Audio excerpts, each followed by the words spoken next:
In this video, I'll show you how to set the new user account activation level on your Joomla site. Hey there, Joomla fans. Tim Davis here. I'm a Joomla fan too, and thanks for tuning in to this Maintenance Monday live stream number 62. Appreciate your support of this channel, and I think we're up to about 1,093 subscribers, so that is awesome. If you have any ideas for the channel, of course, leave a comment in the comment section below. And if you're watching the encore performance, please subscribe to the channel and ring that bell for notifications if you haven't already done so. So let's just hop right over to the screen here and we will get going. And then later on, we're going to be heading back into chat, and I'll post a link for Zoom for those that want to talk by voice, and that will be an enjoyable time. Plus, one caveat, I'm expecting an important parcel from UPS today, so if they knock on the door, I'm going to have to run. And I don't have a be right back screen to show you. All I have is my censored screen, so if I have to use that, I'm not making out with the UPS person. I am actually just going and getting those parcels. All right, here's what we're looking for right here. And hello to Vinny, Hayo, and John, who are already in chat. That was very encouraging. Good to see you guys. All right, as I change glasses here, don't forget to head on over to basicjoomla.com/giveaways. If you haven't won in the last year, enter. And if you've never won, of course, enter for some great prizes, some Joomla stuff that you can use on your site when working on your site. So today's topic and today's setting, you would maybe think we were making out with UPS because of the romantic music that plays on that screen, Vinny. So if you go into the back end of your Joomla site and go to users, right here, users, and manage, then go over to options in the top right. You will have the user options tab where you can click on it to show it. And down here you will see this new user account activation. And you have three options: none, self, and administrator. Now if you select none for your site, basically, and this is if you're allowing registration for your site, anyone who registers, their account will be activated right away, which is really not a problem if all you have is real people who are activating accounts or signing up for accounts. But if for some reason you don't have your site set up to thwart the registration bots that are out there creating accounts, and there's other tutorials here on the channel on how to set up, I'm not a robot, reCAPTCHA, and other ways that you can set up your site to prevent robots from gaining access to your site. If you don't have that set up properly, or if you've built a site for a client and they somehow undo what you've set up, here's another check safe that that you can have in place, because a robot could sign up for create a profile on your website, and then if the site is not set up properly and is giving too much permission or access to new accounts or to people who create accounts, then the next thing you know, the bots start dumping spam in all kinds of ways with some of the scripts that they use. And again, there's probably, if you have everything set up, this isn't a problem, but it's still one more thing that you can do to secure your site. And also it's one more thing you can do to help your users if you've built a site for them, your clients, if you've built a site for them, to if they mess something up, this is probably a good fail-safe. So there's the option none. Anybody who creates an account is activated right away. And then there is self, and basically what happens with self is that when an account is created, an email is sent and a link is provided where they have to click and activate their account on the Joomla site that's just been created. This stops most bots in their tracks because they are registering in so many places. It needs a human to come back and authenticate the account. And so that is a really good setting to at least have your sites to. And then this third setting is administrator. Now when we mouse over new user account activation, you'll see that the different options and how they're explained here. And you'll see that administrator, if set to administrator, the user will be emailed a link to verify their email address. And then all users set to receive system emails and who have the permission to create users will be notified to activate the user's account. So not only is the person getting a link sent to them, but their account has to be activated by someone who is set up as an administrator on the site. So that is That's a super higher level of authentication for new accounts. You could, that's a great setting for your account if you do want some people to have access, but you don't want everybody to have access. And so if you're protecting just what they can see based on whatever groups they're assigned to, then set it to administrators, and you'll be sure that only the people that you want can have access to your site when they create an account. So just another little thing to take care of and to know. Remember, we talk about security on our Joomla sites. It's just like the rivets on an airplane.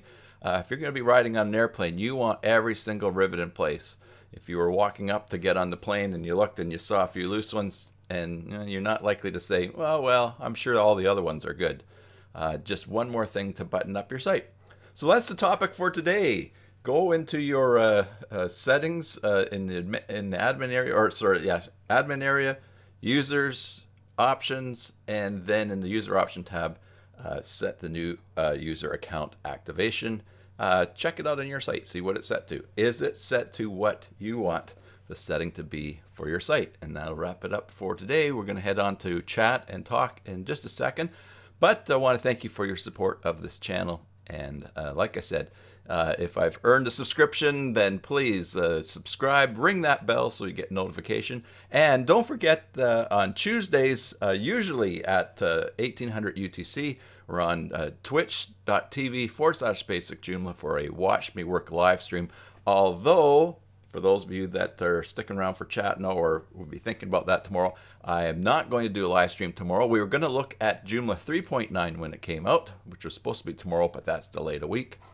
And I'm going to take that opportunity and change the schedule to take care of a big project I have around home here to take care of that and get things fixed up. I have to do a lot of cleaning because my wife has been away for a while, so it's time to catch up on that. Anyways, for those that are leaving, thanks again for your support of this channel. Enjoy your Joomla sites, and God bless. And for those of you that are staying, let me fire up Zoom here because I did have that fired up before.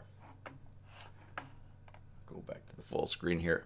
I did have that fired up before, but I ended up having to close it because it had grabbed the camera and I couldn't do it on Streamlabs OBS here. Okay, let's see here. I have it right.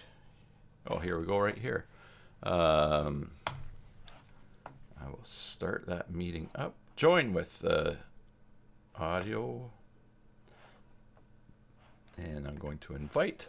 I just have to get this link here. I haven't quite figured out the fastest way to grab links other than to send out, get an invite created, and then be able to give that to people after I copy it.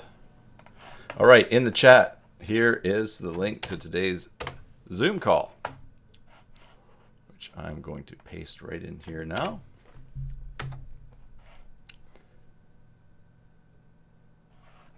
And there we go.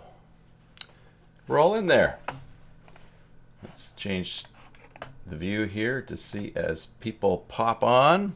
Look, there's Tim Davis. That's me, the hostess with the mostest. So let's well, talk about whatever we're going to talk about. I think Vinny, you did the you installed one of the beta releases or the release candidates for Joomla 3.9. So it'll be interesting to hear about that. And also, if you guys weren't watching the Watch Me Work live stream last week, Vinny Hebert is now playing Pokemon Go, and he's been sending me gifts. And John and I were having a fun time with him last week. So we won't talk a whole bunch about that today because we don't want to. I don't want to scare people away from chatting. Let's try to keep it Joomla if we can. But still, that was fun. And so Vinny has been getting lots of exercise chasing Pokemon around. He's just in the room here. Wait for him to unmute his microphone. Yeah, I'm getting like weird sound. So you're getting what? You sound like you're from a foreign country, not a foreign country, but like a foreign planet. Well, I am from a foreign country. Yeah, I know. Be a sec here. um, yeah, it's the normal mic thing that's happening here. No, it's not a mic thing. It was just a speaker thing. Just the what? I run my sound through a software called Breakaway, Okay. and it basically is kind of an equalizer type thing. And you were just sounding a little distorted, and I just had to fix it. Well, there you go. Let me turn this So on yeah, here. yeah, you suckered me into Pokemon Go, and now I call it my new weight loss program. Oh yeah. Yeah, because I have to walk 7 kilometers to open those damn eggs. That's great. That is good. I laugh every time you send me a gift. Well, I have to say, your daughter has sent me probably the most gifts. Good. She actually texted me just a little while ago and asked if I was available for a poke date today. Last Monday we went and drove around, her and her husband, and we went down to our lagoon and played some Pokemon. So if my UPS parcel gets delivered, then I will be able to do that with her this afternoon. I have to wait around until that shows up. That's news too that I'll be sharing with the channel next week, what that parcel is, and so I am looking forward to that. I'm extremely excited about it. All right, so Vinny, you looked at the release candidate for 3.9? What's that? You looked at the release candidate for 3.9? I have it installed on 2 of my sites, actually. Oh, okay. Will it update? I guess release candidates do update. Yeah, well, you have to set your Joomla up so it will do developmental. Look at the developmental release and not the regular release. Okay. Hey, there's a nice icon there. So, and to do that, I have it on the screen. Let's save and close out of the activation there. That's. So if you go to your components in your Joomla update. Yeah. And then we head up to upload and no. If you go to the options. Oh, options, top right. That's right. Update channel default. Joomla next. I did development. Testing. Custom URL. Testing, yeah. Yeah. Alrighty. Well, why don't we just do that right now? Because I can break this particular site. That's no problem. Save and close. Yeah, 3.9.0-RC. Let's go ahead and update it. We'll take a little sneak peek here. Not like 3.9-RC. It didn't like it? No, it warns me that I'm out of date. Oh, myjoomla.com, yeah. Yeah. Not my Joomla personally, but myjoomla.com. Yeah, myjoomla.com. And that makes sense that Phil would do the security check, make sure you're using the current stable one on a live site. So there we. But I'm not currently stable. No. I wonder what that's doing there. Turn that tab off. Okay, so let's see. Where are we going to go for that? Is it a component? What's that? Just looking for some of the just some of the things that have maybe changed in here. Just looking at the release candidate. Under the articles in the article fields, there's the new repeatable field. Okay. Just quickly look. Here's a CAPTCHA, reCAPTCHA, and a new CAPTCHA invisible reCAPTCHA plugin, which is great. Which gives you a high new basic number of 594 on the ID. Content, and which the new field is where we go content and fields. Yes. And first title and birthday in here. I must be playing around on this site, or is that something that just gets installed? That would probably be under the user stuff. Okay. Because you have options on turning certain fields off in the user section. Okay. So when people register, you can ask for more than just the typical fields. Okay. Just I don't remember setting any of these fields up, so I was just thinking that they must be automatically set up. So, Well, it's a time. It's a sign of your age, there, Tim. well, yeah, and also that I have so many different test sites for different things. I have no idea what I've done. But yeah, I'll embrace that. I was at a wedding this weekend, and they go around to the tables that to see who gets to go up to the buffet next, to the serving table next. And my birthday was the closest of everyone left, so my table got to go. So had nothing to do with me being old, but I keep having birthdays, so that allowed me to be there to win that for my table. So Well, it's always a good thing to have birthdays. I have one coming up as well. okay, when's your birthday? Next Thursday. Nice. All right. Right. So yeah, new articles field text. What's the new type of field? Repeatable. Pardon me? It's the repeatable one Repeatable. right there, Okay. middle. Give it a title, give it a name, a label, description. Cool. All right. Well, that's stuff that we're definitely going to have to look into. Let's see, next week, the 30th, if we do Joomla 3.9, that's that'll work for Watch Me Work live stream. And then hopefully when Phil gets back from Las Vegas, because he's going to be there next week, then we can focus on myjoomla.com. But then I want to do that help desk, not help desk, that frequently asked questions. So I'm going to try to create my own little section using article fields. So nice. Well, my next personal project is actually going to be utilizing Joomla, and it's the repeatable fields. So I've uninstalled all the CCKs that I had playing around with this project, and I'm completely doing everything in Joomla core. Cool. I'm Yeah. pretty excited. Yeah, I was going to try that last week, and then you, of course, were not going to be able to be here live to direct me when I get But I in the ended up weeds. being here live. You did, but then actually ended up doing that topic on duplicating Joomla for that fellow. So It was a good topic. yeah. All right. So you want just for my memory, just because things slowly perk through the filter of my mind, a repeatable field is what? What's the advantage of it?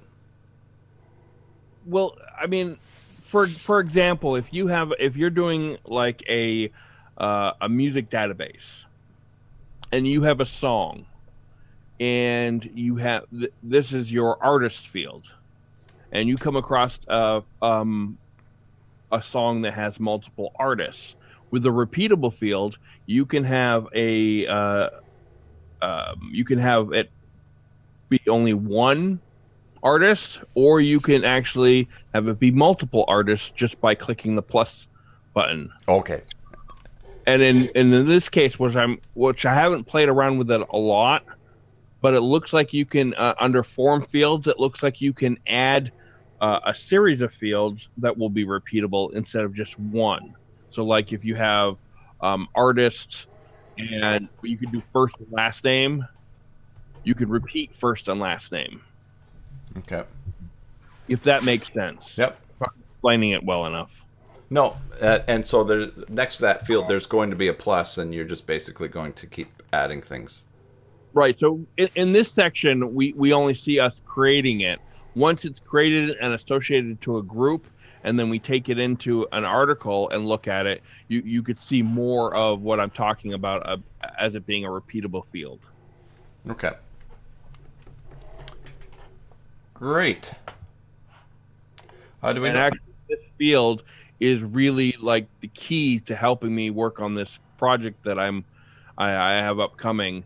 That I've tried with CCK. I tried with Sebblood, and their repeatable field, it's called Group X, is much more complicated than what this seems to be. Because you have to with Sebblood, you actually have to manage the database tell it where you want the data stored, Okay. whereas this is doing all that for you. Is it storing it? Is it storing them in their own tables and pointing them to the articles that it applies to, or? You're supposed to associate it with a certain table, but the directions don't are not really clear. And I don't know if it's a translation thing because they're all French and their entire website's translated in English and or it's done in English, but uh, I find it. I haven't found a nice video on it. There's no tutorial videos up on Group X or Field X, but it's all written down, and I don't really. It's like reading stereo equipment with no pictures. You know, they explain it, but you really don't know what the heck they're talking about. And that's SE Blood or SE Blood or? Yeah. Now I think Flexi content does something similar, but again, Mary's more of an expert in Flexi content than I am. I tried playing around with Flexi content, and I found it too limiting for me, or I was in too much of a box. Mm-hmm. I'm sure there's ways around that, but again, a lot of their documentation were not in English, or any videos that I found were not really in English. There was a lot of French videos. I found some German videos, but not a whole lot in English. Okay. Well, I just created a repeat field that's repeatable type, so and I added it to a group. So I guess the next step then is to go to articles.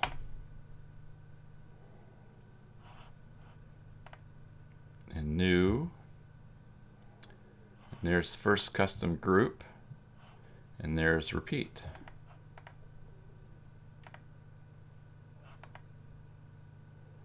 Now I'm clicking on the plus there. Oh, no. What you're doing is you're recreating that field, that whatever that field was for, so you can put multiple information in there. And where do I put that information in? Well, what kind of field did you create? A repeatable one. I just said. Right, but in the form field, what did you create? Oh, wow. Sure. Let's try. Someday you should just try only asking me things I know the answer to. I wasn't looking at the screen at the time. No, that's all right. All right, here we are on the screen. I named it repeat. The type is repeatable. Right. See at the bottom it says form fields. Right. Okay. Oh, what type is it? All right. Well, let's just keep it simple. We'll make it text. Yeah. So basically, what you're doing is you're telling it what type of field you're creating that's repeatable. Oh, okay. So repeatable. That's a type. It's the field that you're repeating. So this way, you could actually have multiple that are associated with, like you have first and last name. They're separate fields, but they're associated with each other. Okay, so there, I created. It's called text. Do you enter in the fields here, right in, or where do I enter those then? Well, I think you have to hit the green. Oh yes, okay. So this could be first name.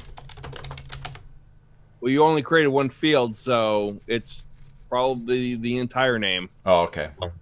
So, well, no. What you're doing is in this article, it would be the name. It wouldn't be the first name. Okay.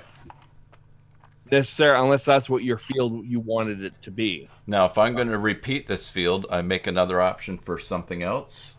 Nope. It would be the same. It would be on the same line. So, like I said, with the example of a song, say we have a song like "Under Pressure" with David Bowie and Queen. So you would have one.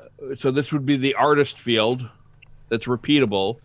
Your first one would be Queen. Your second one, then you'd hit the plus again, and then you put David Bowie in it. So when it displays under artist, you would see a list of artists under that field. Okay, and then John says the repeat fields is a container for fields you like to have repeated. Right. So if you wanted first and so like if you're doing Well, here, why don't I back up here and then let's go into fields, and then I've got this one is named repeat. So what would you say if I name this artists?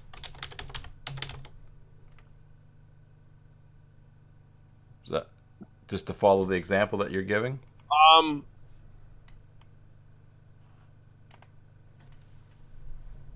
I'm just trying to I'm spacing out in my head because this is all new to me too. Okay, So no, no, well that's fine. So anyone in yeah, this would be like for the example I was giving. This would be artist, okay. uh, and then So the name would make artists and the labels artists yeah, and the thing is the name of it is text. Okay, so we save and close. And John says in form fields you can add more fields. yeah. Okay.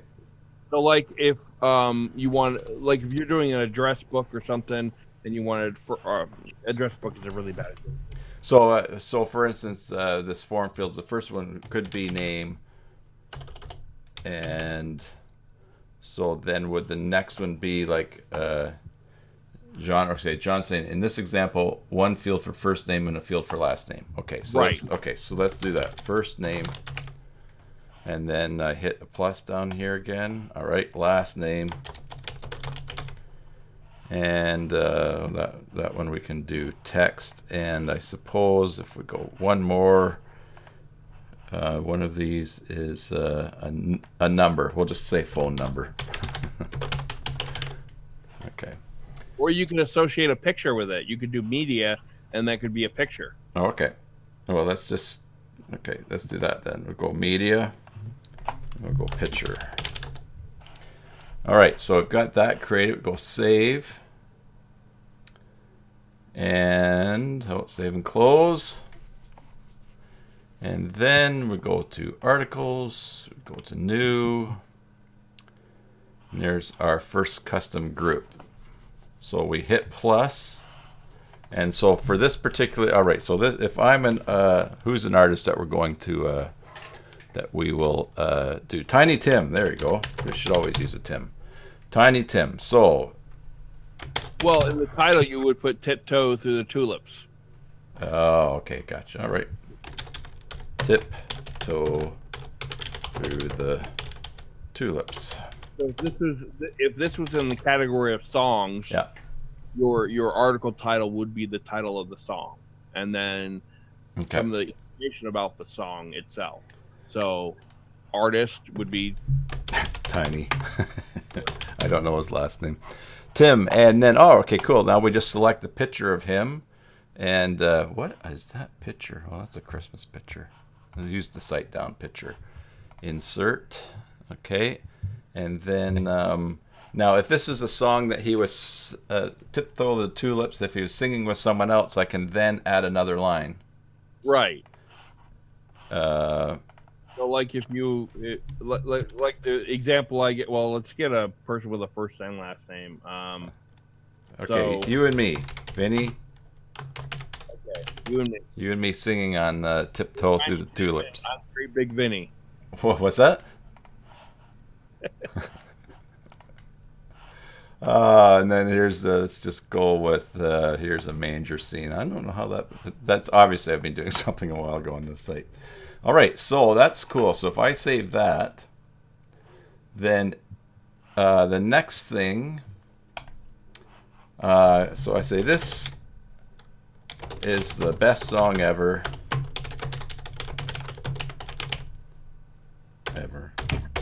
And now somewhere down here, I'm putting in fields to display that, correct? You can actually use the field button at the base. Okay. And so then I want, I did not publish. Oh yeah, artists. Oh, okay, artists. And that's going to show all three. Is that correct? That should. All right, let's go save. Like I said, this is all new to me too. Yeah. Preview.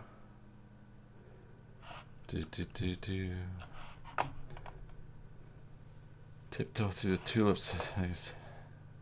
Might. Oh, that's the front page. I don't have better preview in for regular labs. So let me just do that. Or you can Component. add a menu item directly to that page. Oh, that's true too. Yeah. Let's do that. Tiptoe through the tulips. Menu item. That tab is. Which tab do we put? Oh, is it menu? Yeah. Select the menu.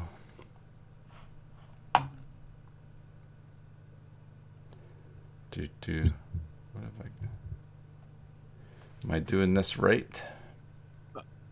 I'm not sure what you're doing because I'm following along, but No, no. You said to create a menu from inside the article. no, I said created a menu of the article. Oh, okay. Yeah, because there's nowhere in the article itself that you can add it to a menu, is there? No, No, I you didn't go think. Okay. add a menu for that Yeah. specific article. Menu. All right. Main menu. Add a menu item. Tiptoe. I don't even on test sites. It still bothers me if things aren't spelled properly. Single article. Spelling you're Canadian. I don't know what that means, but All right, single article. I click that twice. Select the article. Tiptoe through the tulips. And we will save that. Refresh. And there's, oh, it was in latest articles as well. There's Tiptoe up here. Artist. Tiny Tim. Images site. Oh, and it's is it supposed to show the image? I don't know.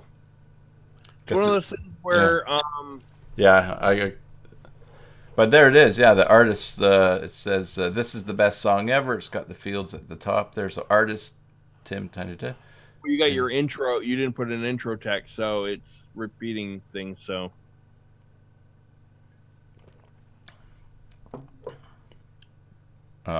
You mean as far as showing on the menu item, show intro text? I'm not sure. It looks like it's repeating it in the intro, and then it's doing your outro. So I'm not sure what it's doing. It's one of those things where, again, I'm not thoroughly an expert on. No, I hear you. On these fields, but ideally, what I'd like it to be able to do is it to be associated. Like if I wanted to associate my name, because I mean, if you're making a database of songs and you're doing artists, you want to make a relationship or relationship database or relational database where your artists would also have their own page and have a list of songs that are associated with them. So, I mean, a tag field personally would be awesome. Even though you have tags, I would like a tag field where I can add tags so I could click on said artist name and it would link to a page and I could vice versa. But I mean, I think we're getting beyond the scope of what they intend for article fields. Yeah. I'm not sure. Yeah. But I mean, it gives you an option that wasn't there before. Mm-hmm. And then you can play around with setting it up so that it displays differently, because that field right there is displaying as a list. But say you don't want it to display as that kind of list, as an ordered list, unordered list. Maybe you want it to display with comments, and then how do you display the image? You got to take part of that field and add it into an image tag. Yeah. So it's like, how do we separate the different elements of that image?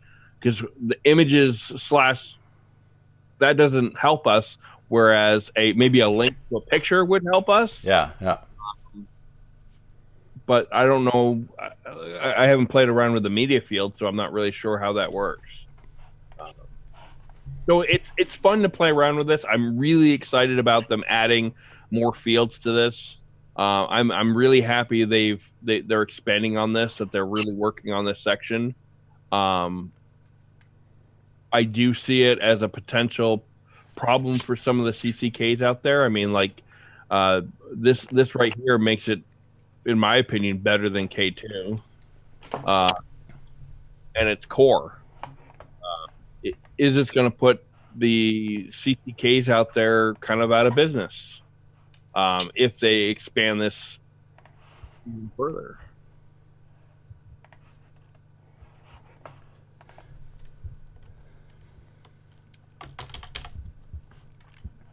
Editor bio.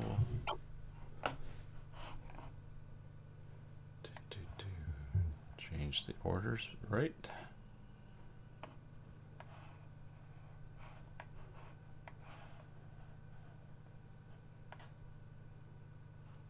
It doesn't seem to be.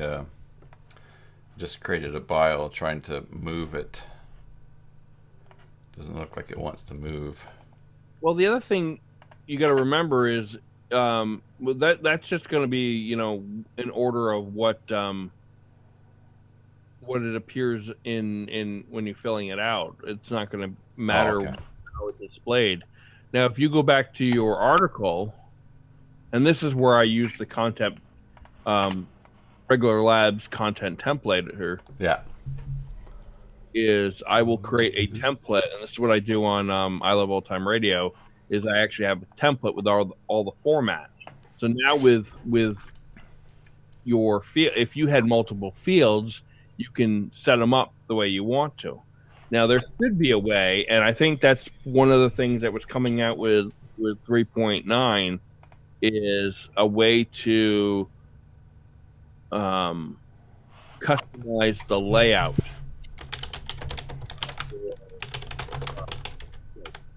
How they're displayed. Okay. But I couldn't find a lot of details on what that means.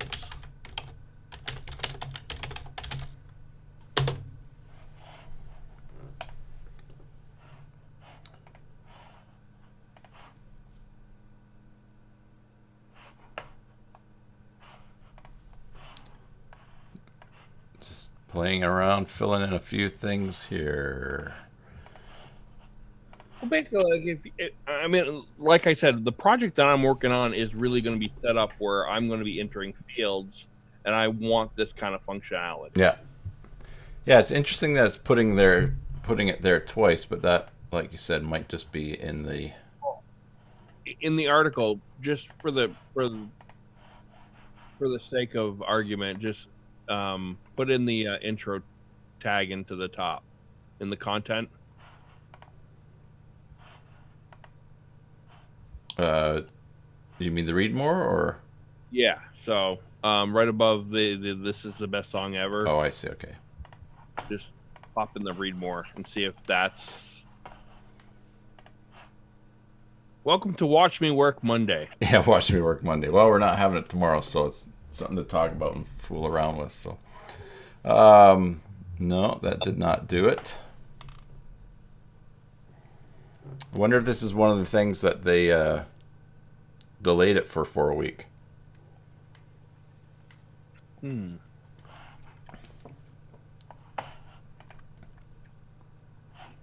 a good question. And it's one I will be exploring. This is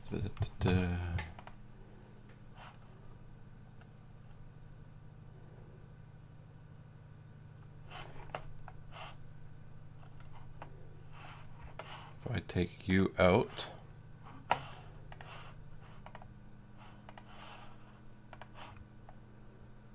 Nope, that was not it.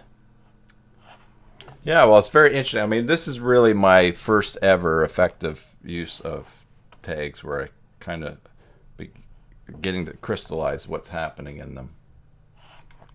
Yeah, and my first experiment with it was on I Love Old Time Radio with the episodes where I have them set up with the description and the cast and some of the data like the date and all that stuff like that. That's all done with these tags and then formatted to display a certain way with CSS. Now there is a extension out there called Easy Layout, I believe it's called. I think we talked about Easy Layouts, which actually allows you to take these form fields and actually do a more of a graphical way of laying things out with your articles and your article fields. Okay. If anybody wants to play around with this and they want to be able to not have to create overrides and stuff like that. You said easy layout? Yeah, easy layouts. Easy layouts. Transform your Joomla content without the need for coding. Okay. It is a paid extension, so but it's not terrible. I think it's in the 30s or 40s. Well, here, I'll pop this video up here and give it a watch.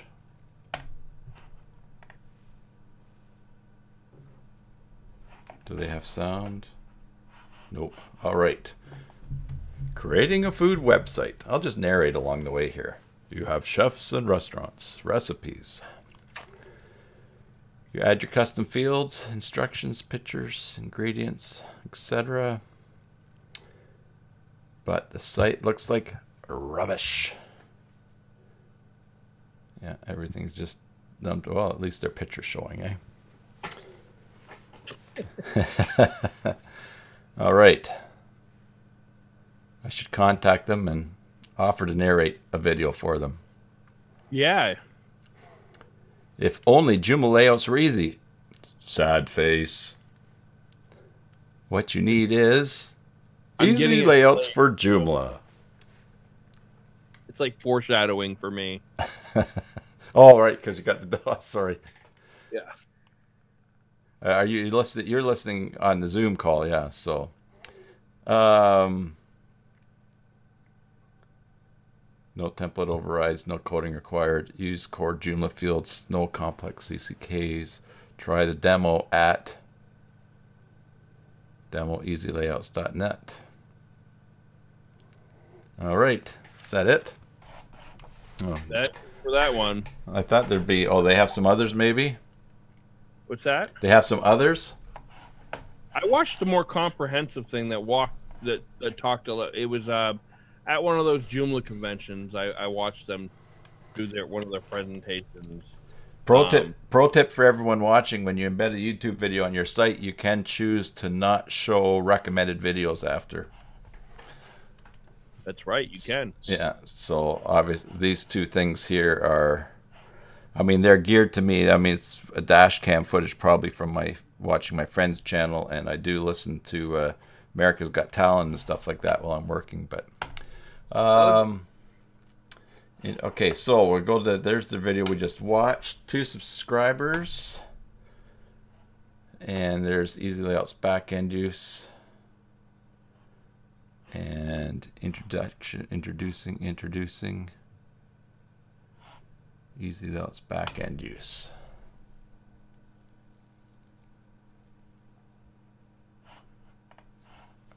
Okay.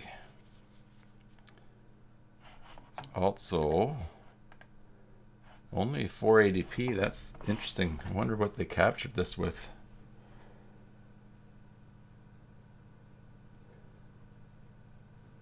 Yeah, this is. Yeah, this is hard to follow. a lot easier to do than to do it the way it's currently. Yeah. All right, so let's close that there. Look at that, 1,094 subscribers. Woohoo! Take a look at our demoed site to see what is possible. To remember, click for demo info. Click the Click the click for demo info link above for login details. Okay. See where it says click for demo? Yeah, it Yeah. just drops. Yeah. So demo.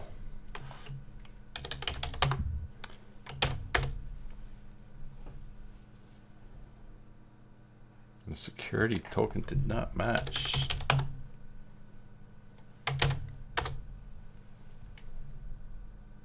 There we go. Hello. Hi, demo user. I was going to say, I logged in. Yeah, well, it said the security thing didn't match, so something happened there. So, is it the back end that I want to log into? Probably, though, eh? Demo. Probably.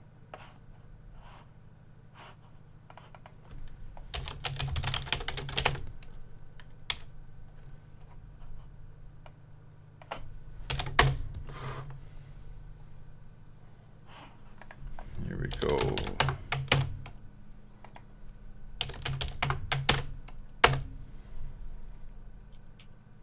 There we go. Components. Easy layouts. All right, so people have been making some things here. So if we go new, select the layout type. All right, let's do a layout for a single article. Pre-fill new layout. Match default Joomla layout. Create an empty layout. And create.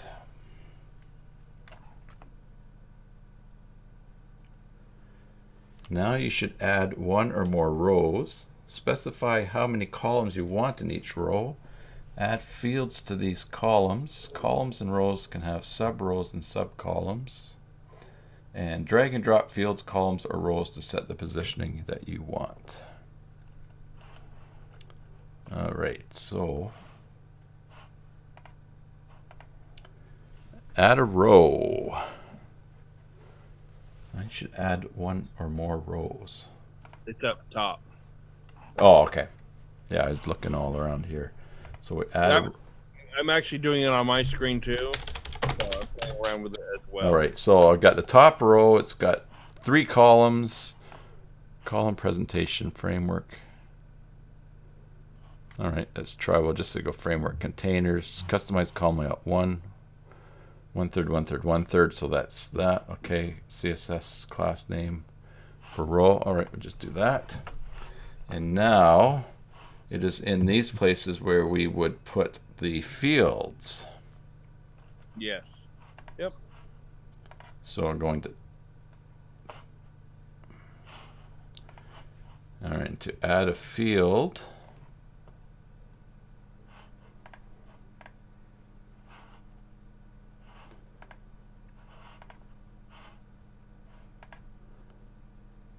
Okay, now and they've got things set up for chefs and recipes and stuff here. So, but all right, so to add a field, or maybe is. Yep. Click on the little plus in the boxes. Okay. Oh, okay. There we go.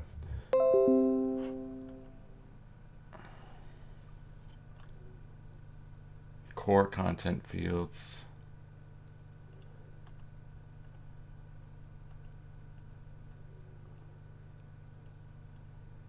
Now fields, are these just the types, or is there somewhere we're going to find what we? Oh, I see John typing there the plus. Yeah. Thanks, John. Can we add the one that I've just made? Core article information related articles.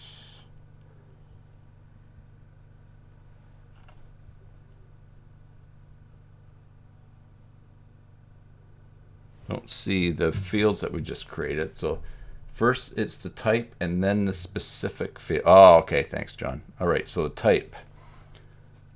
Select field type. It will be a core, probably custom field then. Okay. Thanks, John. Um, oh, of course, I'm on someone else's site. I'm looking for the one that we just created. Oh my goodness! All right. Do-do-do-do-do-do-do. All right. So we put ingredients there. We want both. All right. So field layout inline. Should the field be output as well? Okay. I see. Field options. Convert new lines to tags. Okay. All right. I get it here. So if you okay, then you would have your fields, and then they said that you can also add fields. Specify how many columns you want. Columns and rows can have sub rows. So that's probably no. Columns and rows can have sub rows and sub columns. Well, if you take add another field. In this first field here. Yeah. Okay, so let's go article body. All right. Save that.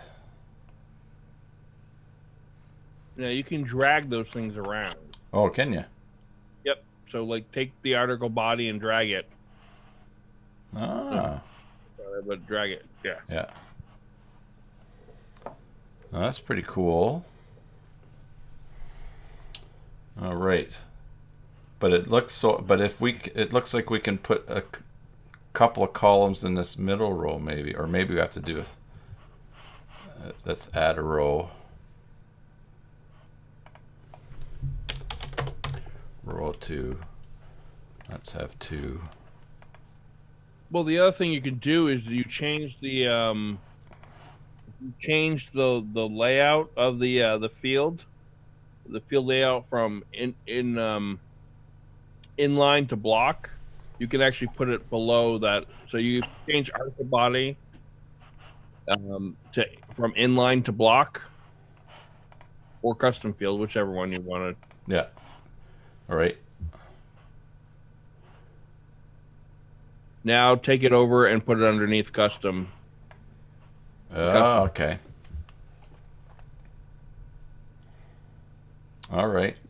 That. No, but was I reading it right where it looks like you can put 2 columns? I guess if you put 2 columns in this row, you'd actually have to add another column. Just and plus you should be able to add rows as well, John says. So let's hit plus. Yep. To the top. Oh, okay. Row. Okay, thanks, John. Okay, great. John, have you played around with this program before? You're just that clever. Yeah, he may have the gift of reading screens, or else he's playing around the same time. All right, well, this is pretty cool because then you get to the point where, just like what you did, for instance, if we go to I Love Old Time Radio,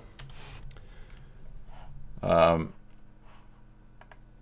Circle of Death. Oh, John says yes, he uses it on one of the sites he's developing. Oh, cool. Oh, okay. So Vinny, you've got the template set up in Content Templater with the different fields. Yeah, this is all done in CSS. So what I would do if I had this program set up, I would have the Circle of Death is the show title. So Yeah. whereas then the information underneath that is a description. You got the cast, which is its own field. Yeah. And then episode number and original air date. So all that is part of everything below that is using snippets. Okay. And so with I would take it in. I would maybe make 2 columns in this aspect, and set it up that way. I mean, you could do either one. You could pop them in CSS wise, but this I think for some people this just might the layout be easier to see than doing a whole bunch of CSS. Yeah, because you're saying, okay, I want a custom field there. Oh, sorry. And then I want the article body there, and then underneath I want 3 things just in this section, and yeah, okay. Yeah, then again, I mean, there's I was thinking of this the other day. There's lots of different ways to skin a cat, but only a few where you get the right size gloves. Right. So yeah, so different people have, and then there's the people that will sit down and type something in Notepad and put it in somewhere, and it will just work. Mm-hmm. So okay, I like that. I wonder what this costs. That I can't tell you offhand. I know it wasn't terribly expensive. Yeah. You got to click on the easy layout in the menu. That'll take you back to the main site. Okay. Open up a tab here. There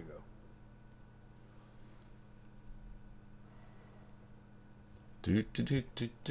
The hamsters are turning. Must be a slow internet day because mine's kind of running slow too.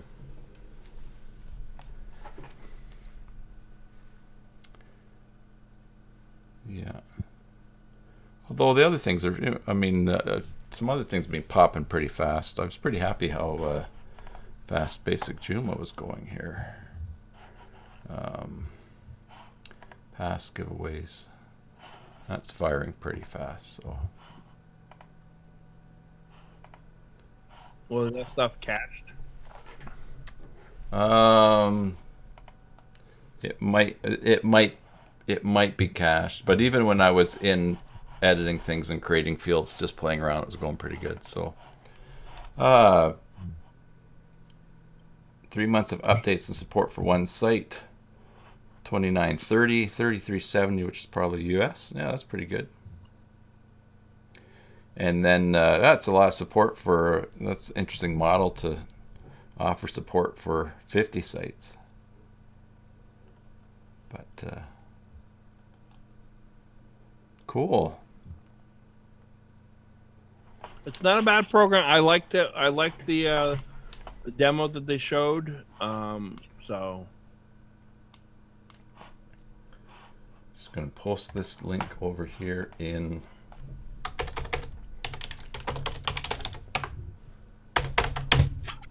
and I'm not sure if it allows you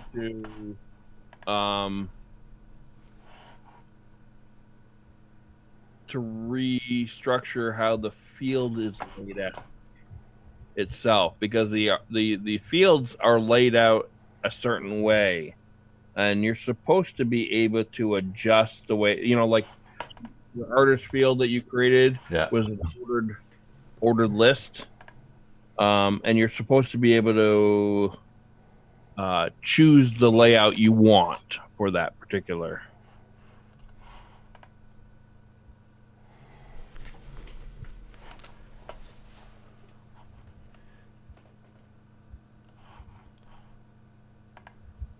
Yeah. I'm just, Yeah, in the there's a layout, and it's set as default. Yeah. You're supposed to be able to create your own layouts. Okay. And I haven't quite gotten to that point yet where I'm able to.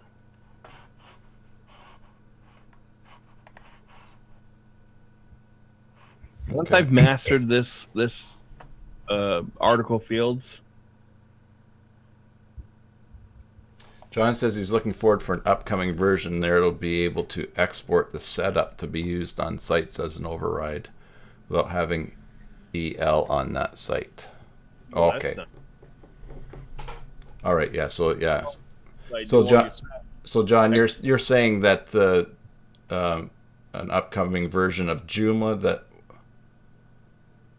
you'll be able to export the. I thought he was talking about easy layouts. Yeah, and then he says without having EL on that site. Okay. Okay. So easy layout you'll be able to export the setup, but so you won't need easy layout on it. You'll just have the setup that will show up as an option on layout here. I think that's what he's saying.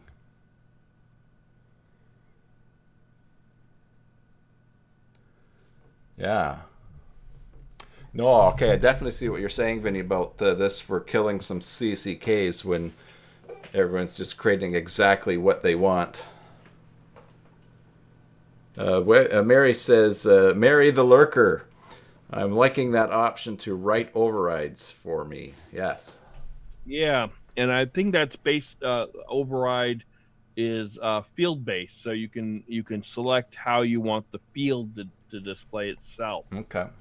Um, and so that's what I'm looking to play. Because the nice thing is Subblood. What I like about Subblood is the fact that I can take I can strip it down to the bare minimum and write the code exactly how I want it laid out. So I can set up my grid system up in whatever Bootstrap or UIK kit that I want, and then have it call the fields that I want and have it displayed exactly how I want it. That's what I like about Subblood.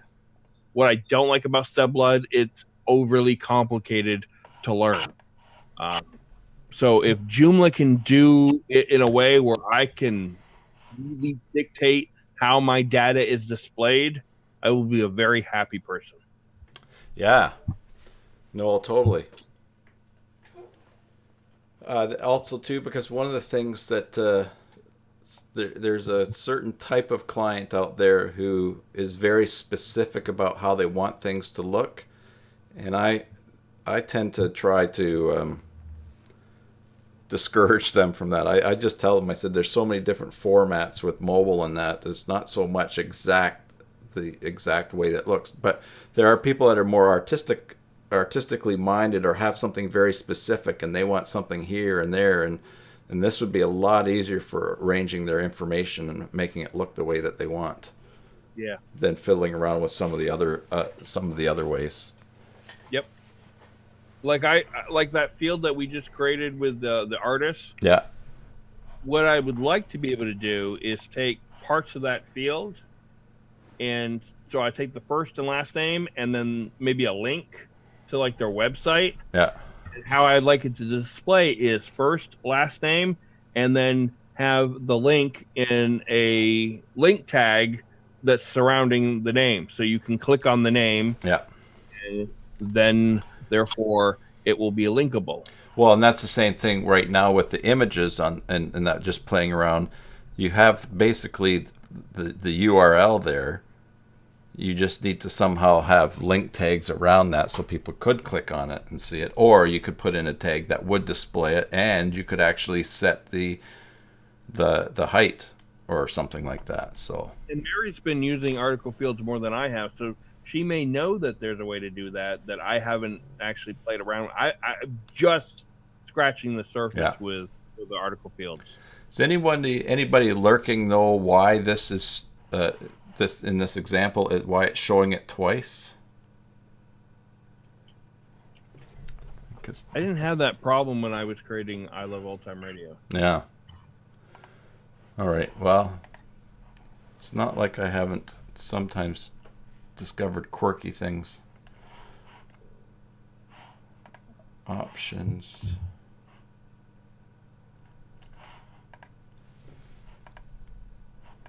Yeah, I definitely tell this is something I want to get better at. Mary says because it is repeating. Oh, but yeah, I made well. Do I still have it in the article? Oh, all right. Let's see here. Oh, This is the best song ever. Field 3. Oh, because now I know why. Should I You're take right. should I take this out? Yeah. Well, see, there's a default where it will default show up. Oh, okay. So if I take this out, So you can only show it when. Yes, you're right, John. man, John is a useful engine, eh? For those that watch Thomas the Tank Engine. Yeah, there we go. Well, that's cool. Now, I didn't know that you could set things to just automatically show up. That's nice. Well, that's the default. Okay. That's the default in the.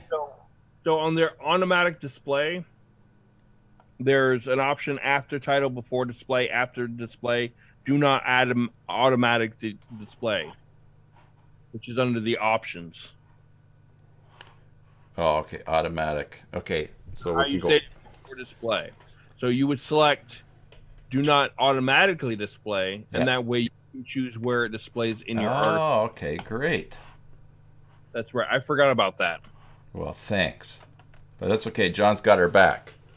John can be your Vinny. He could be my Vinny. Yeah. I'm my own Vinny. No, no, you're my Vinny. That's my Vinny. Yeah, I'm your Vinny. He's my John. This should only show once. Should also be spelled correctly. All right, and then I know I go down here and I insert a field, and it is the artist field. I save that, and I hit refresh. Okay, well this is very cool. And that does look like it's repeated, but I just haven't changed the text in the field, which is great because I can do that by going, all right, I don't need that anymore. I can go back into the article. I go to the first custom group. This is something I typed about Tim. This is something I typed about Vinny. And I could change that. Tim, why do we share the same email address?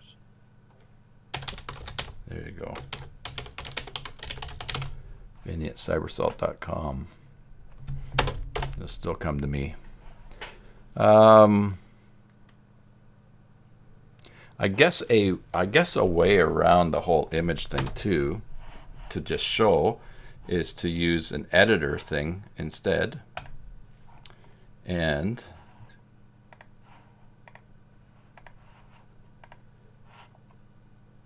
give it a size right there. Let's go to 50. Update, save, go back to tiptoe, refresh. So there, that shows the image. And no one would even know that that's just in there by itself. Well, that's just an image as part of that, so.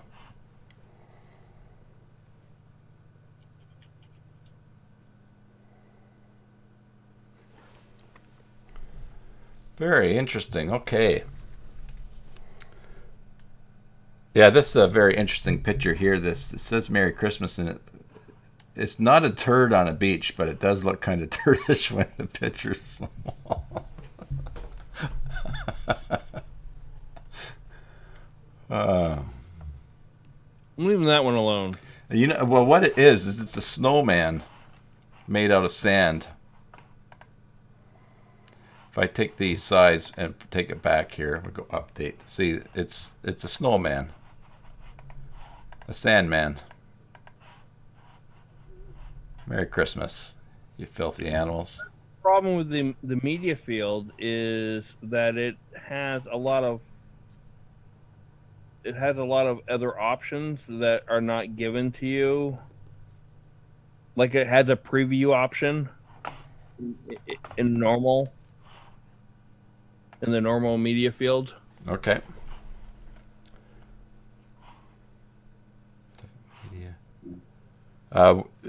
Can you see those options? You'd actually have to open up a media, like a new field, and then yeah.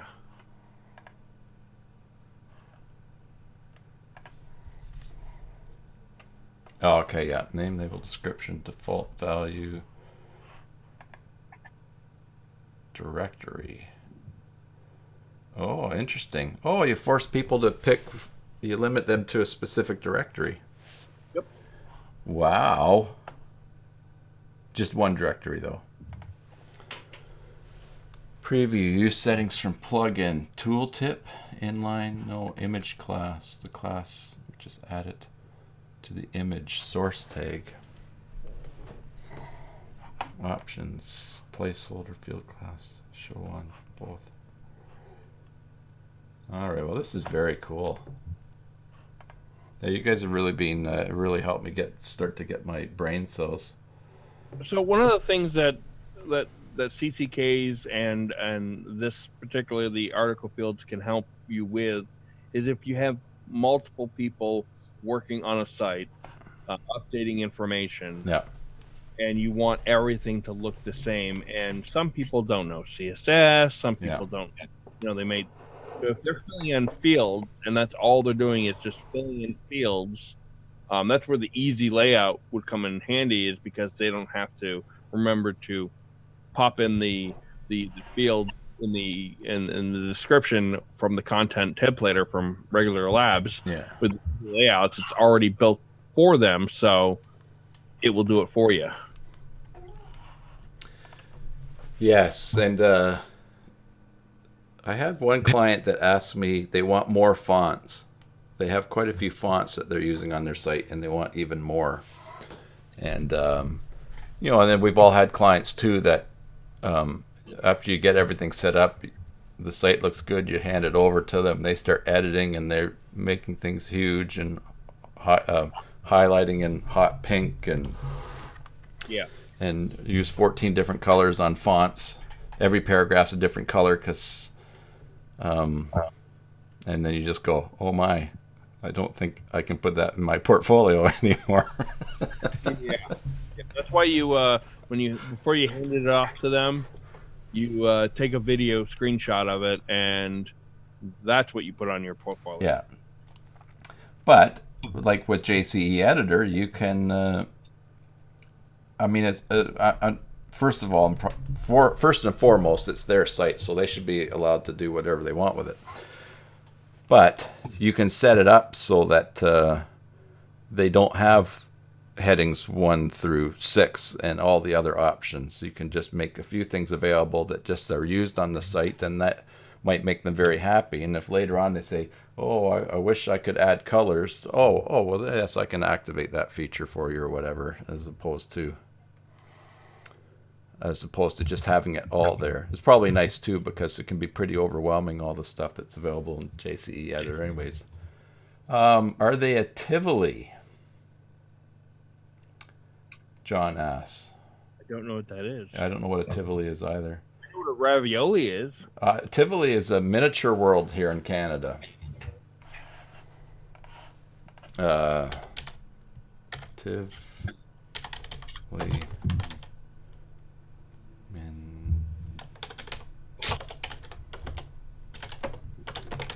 I'm pretty sure. Yeah, the Lost World of Miniature Villages around Toronto. Oh yeah, fairground rides, etc. So hey Ivor, a kind of amusement park. Now, is what a Tivoli? What were we talking about? That I think your clients. is our. Oh, I see. Lots of fonts and colors. Yeah, I gotcha. Yeah, and that's interesting. Yeah, Tivoli Miniature World, because that used to be a thing in Toronto. In fact, here's and they've got in Niagara Block, so that actually was a thing. Let me just click on this video, because that's the only way that I know it, as Tivoli Miniature World in Toronto growing up. And here's a little video of it, an old retro. It's a miniature world. Okay. The major architectural wonders of the world. A train ride, a picnic area, snack bar, and souvenir shop. It's all here for the family to see and enjoy. Just 45 minutes from Buffalo, less than an hour from Toronto. Take the Queenie to the Victoria Avenue exit at Prudhomme, just north of St. Catharines. See the world in a day at Tivoli. Open evenings till 11. Walking around like It's a miniature world. all right. A Tivoli, lots of fonts and colors. Okay, cool.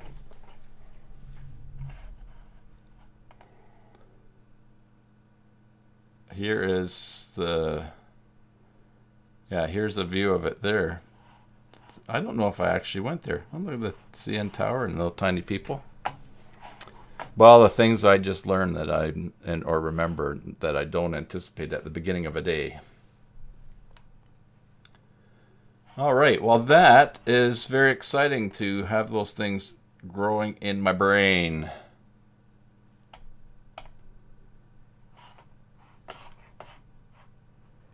You still there, Vinny? I know you turn your mic off when. Yeah, I'm still here. Okay. I'm just frustrated with the fact that I go through so many Pokeballs. They like to, especially that darn little Charmander. He likes to escape from that Pokeball so many times. I go through about 10 balls just to have him escape. Well, you're lucky that you're finding as many. I don't get too many Charmanders out here. So, anyways, Charmanders. what's that? I don't capture too many of them. Yeah. They're elusive little suckers.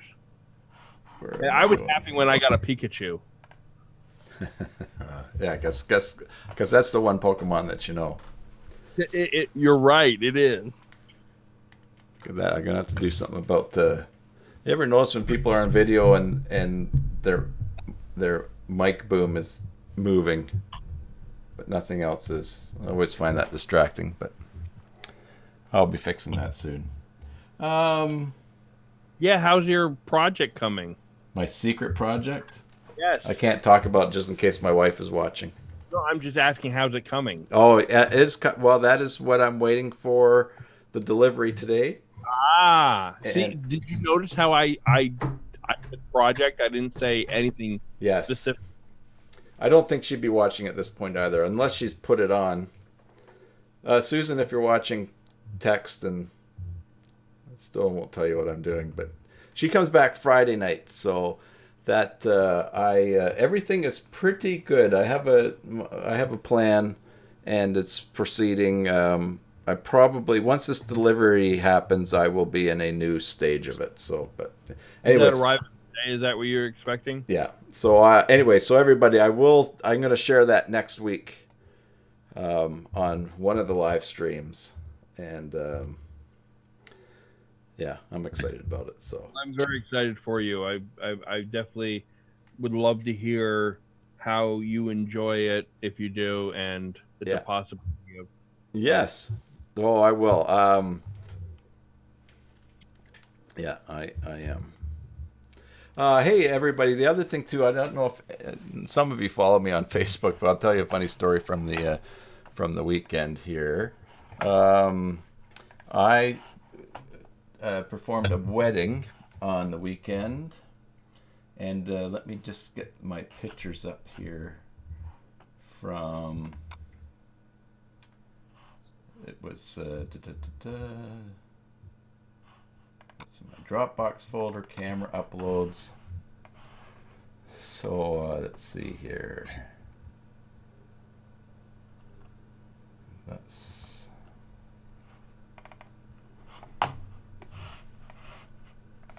there we go. That's set up. So I performed a wedding this weekend, and I'm going to go to the full screen with the camera. And this is where the wedding was. It was at I think it's called Parkside Spa here in Victoria. And this hotel is sort of two towers.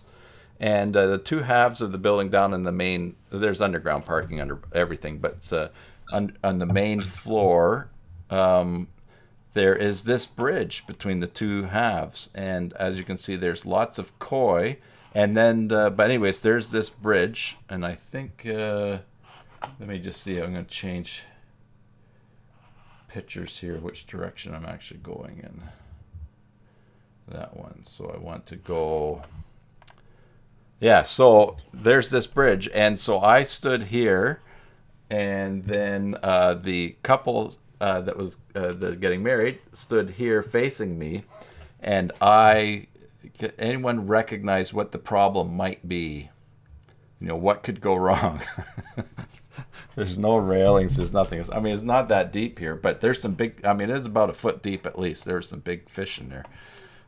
Anyways, and these fish, like if you came over and looked at them, they knew that people gave them food. But anyways, it was pretty neat. But I was very concerned that for the potential for a viral video on YouTube. One, because I didn't want to be the person who fell in, and two, it wouldn't have been my video anyway, so I wouldn't make any money off of it. But anyway, so that was I posted these pictures on Facebook, and I was talking to my wife about it, and she said something very wise. She said, "Bring a change of clothes, and then you won't need them." Sort of that logic that if I don't have something to change into, for sure I'm going to accidentally step back and fall in. But if I do have clothes to change into, nothing is going to happen. And so I did. I brought a complete change of clothes, left them in the trunk of my car in underground parking, so that if I did trip or fall or something happened, or some crazy person came and made a rush at us and I decided to take him into the water with me instead of taking the bride and groom in, anyways, I would be covered. But it was pretty, it all worked out well, and it was pretty neat spot. And I have to say, these fish are, I mean, they are pretty. I didn't get a picture of the biggest one there, but he was like a big fish. What a strange life you lead, that you really are concerned that someone's going to rush the wedding and knock you into that.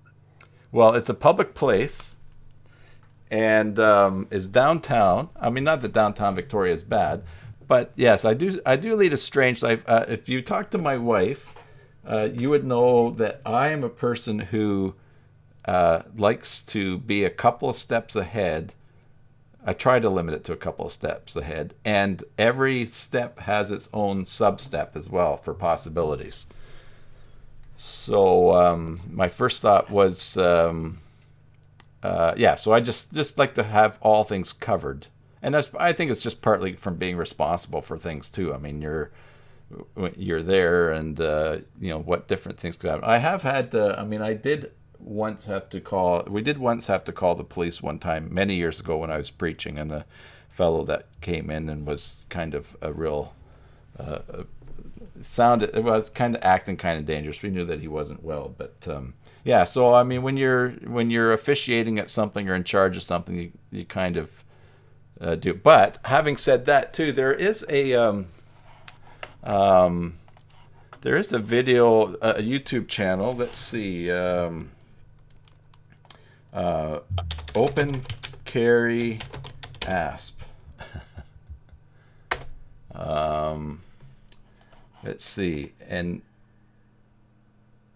see, I think is this the guy? Anyways, the fellow had active self-protection. Yeah, it's this guy here. And basically, it's really interesting. Everything aside from gun control or open carry or stuff like that. I've watched a number of his videos, and his YouTube channel, and this is not his YouTube channel. It looks like that is his logo. Let's see here.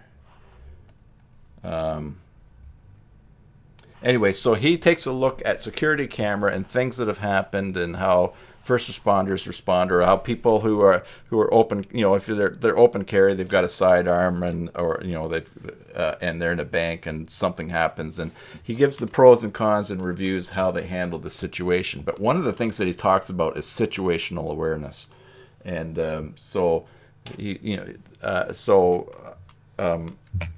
just one of the principles, and it's very interesting. So one of the things that I try to do, and I'm not obsessed with it, but I just try to be aware of what's going on around me. I mean, I'm a people watcher anyways, so there's that. But just trying to be aware and being prepared if something happens.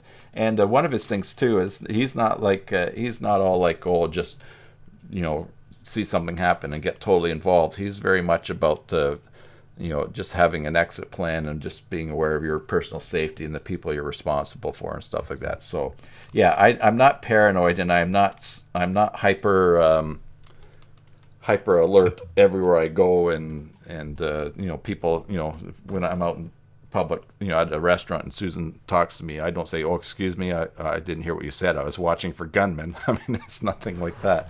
And I am in Canada too, so it's not near the issue as well. But having said that, it's just something that I'm mindful of. So, are you guys open carry in Canada? Oh, no. There are probably many years ago in Toronto, there was a baker, a guy that he owned a bakery, and someone came into the bakery. What's that? That kind of baker. Yeah. He owned a bakery, and someone came in. Let's go back to that. Someone came in to rob the bank, and they had a weapon. The bakery, and they had a weapon, and he had a concealed carry, like concealed carry or open carry, I guess.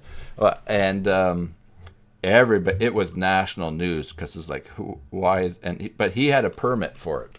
He was one of like something like 30 people in the whole city of millions, or perhaps in Canada that had who were civilians that had a permit to carry a firearm, a pistol, because he had been part of putting away in jail some pretty bad people, and the threat on his life was sufficient enough that he was one of easily under 100 civilians in Canada that were allowed to open carry. Well, it should be no shock to you that Vermont is an open carry state, and the United States is very much a lot of places are open carry. Oh yeah, no, and yeah, we're very aware of that. We've had people come up to Canada for a vacation. They come up in their motorhome, and then they find out they're not allowed to bring their guns in,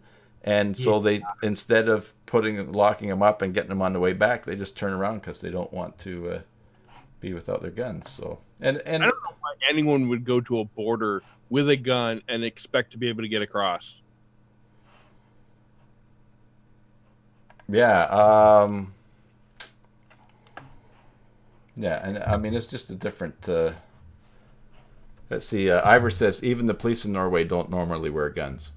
Yeah, so I mean it's just. That's so foreign to me, really, because I would never ever expect an officer not to carry a gun. Yeah. I mean, criminals carry guns. Yeah, it's availability too, and I mean, of course, that's a long debate that we wouldn't solve here, anyways. But because it is a multicultural thing. But anyways, yeah. So we don't have that same. The biggest risk of guns up here is accidentally being hit by bullets in gang battles. So, for instance, over in Vancouver, there's ongoing for years. There's been a fighting between drug gangs, and so they're taking turns taking each other out. In fact, recently the police, I think about 2 or 3 months ago, they published the name of a fellow who was in a gang, and his life was threatened, and so they showed his picture, and they just publicized to everybody, if you see this person, your life is not safe, because someone's going to try to kill him.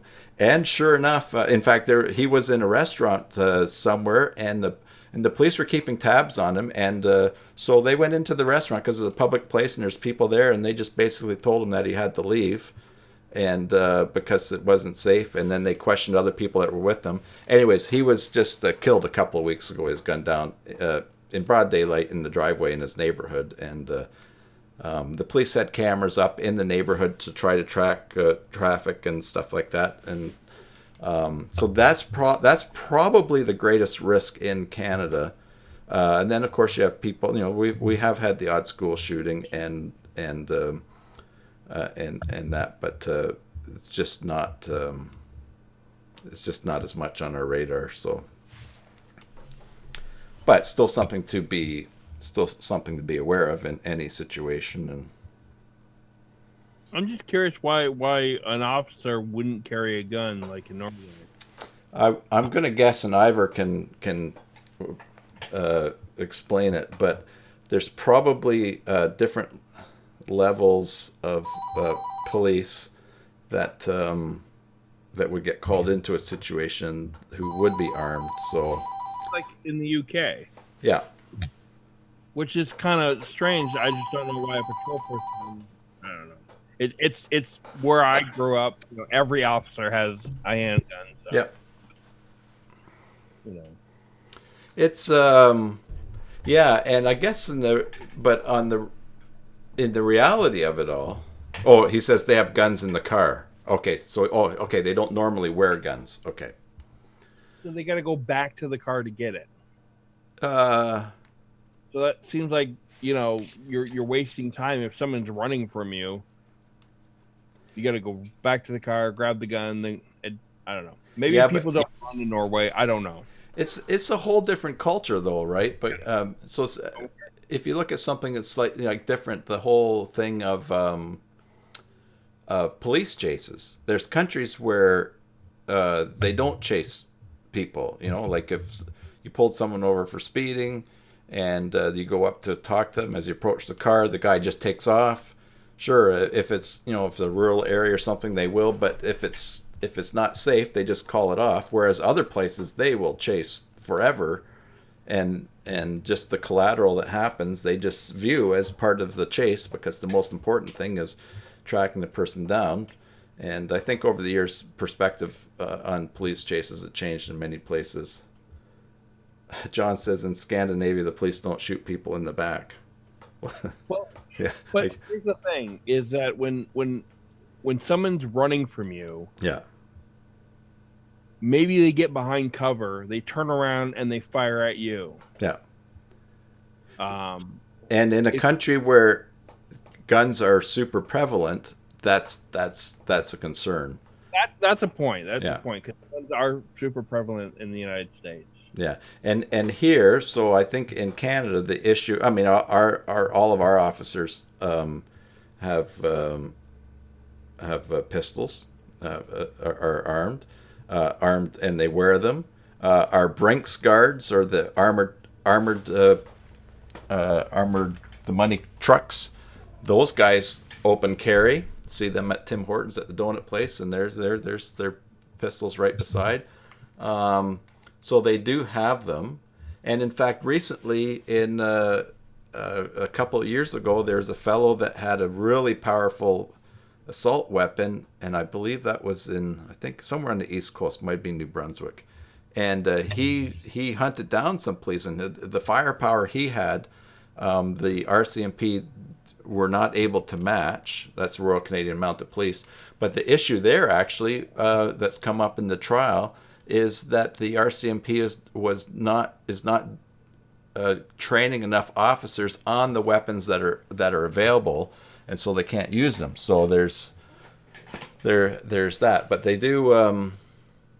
But it's just not like every traffic stop. It's not like, oh, this person could have a gun, I better get my gun out, or I better be ready because yeah. But it is. It really is just a different. A different culture. Not being an officer myself, I can't speak for them, but I think most officers, what I've heard is when they're in the States, when they're going after a traffic stop, that's the thing that they're thinking, is this person potentially could have a gun. Yeah. And I think probably here the training would be it's not like, oh, they probably don't have a gun. I don't think it's anything like that, but they probably have some different training to prepare for the possibility of that and to watch. And of course, they do carry. But up here we've got a lot of other things: pepper spray and tasers, and there's a whole protocol of what to do in certain situations. And but we do have a problem up here in Canada of cases where people who are mentally ill have been probably shot without other things being tried. Yeah. Although there was recently, and this guy was former Army.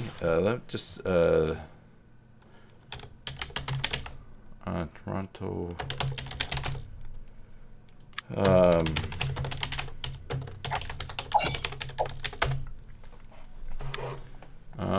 Let's see.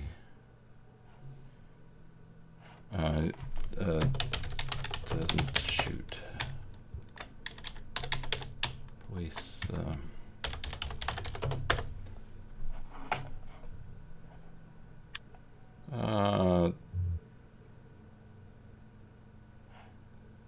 April. Maybe was it just April? I don't know if this is a video, but this will be on. This is. Let's see if the video is here. I'll just full screen.